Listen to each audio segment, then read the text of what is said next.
ఏ లెక్కలో ఇచ్చారన్నది కూడా నేను టెండర్ల కాపీలు తెప్పించుకున్నాను. ఇవన్నీ కూడా టెండర్లు నామకే వాస్తుంటాయి. వారికి సంబంధించిన వాళ్ళకి తప్ప వేరే వాళ్ళు అడుగు పెడితే మీ మీద విజిలెన్స్ ఎంక్వైరీలు చేసి మిమ్మల్ని ఇబ్బంది పెడతామని చెప్పి బెదిరించి మొట్టమొదట్లోనే వీళ్ళకి సంబంధించిన వాళ్ళకి ఏ పనైనా కూడా ఇచ్చేటువంటి పరిస్థితుల్లో ఉన్నారు.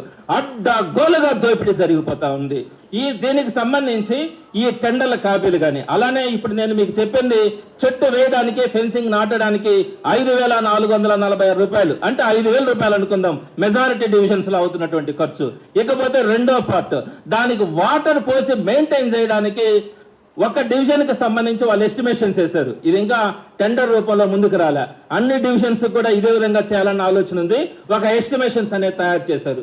ఈ ఎస్టిమేషన్స్ లో ఒక డివిజన్ కి సంబంధించి ఆ డివిజన్ లో ఎన్ని చెట్లు ఉన్నాయి? 1,800 చెట్లు ఉంటే 1,24,00,000 రూపాయలు ఆ ఒక్క డివిజన్ లో నీళ్లు పోయడానికి, ఆ చెట్లకు నీళ్లు పోయడానికి 1,24,00,000 రూపాయలని ఎస్టిమేషన్స్ వేసి దీన్ని కూడా వాళ్ళ మనుషులకి అప్పగించడానికి రెడీ చేస్తున్నారు. ఈ విధంగా అన్ని డివిజన్స్ కూడా అంటే 1,24,00,000 రూపాయలని 1,800 చెట్లకి ఇచ్చినారంటే ఒక్కొక్క చెట్టుకి 6,888 రూపాయలు నీళ్లు పోసేదానికి అవుతా ఉంది.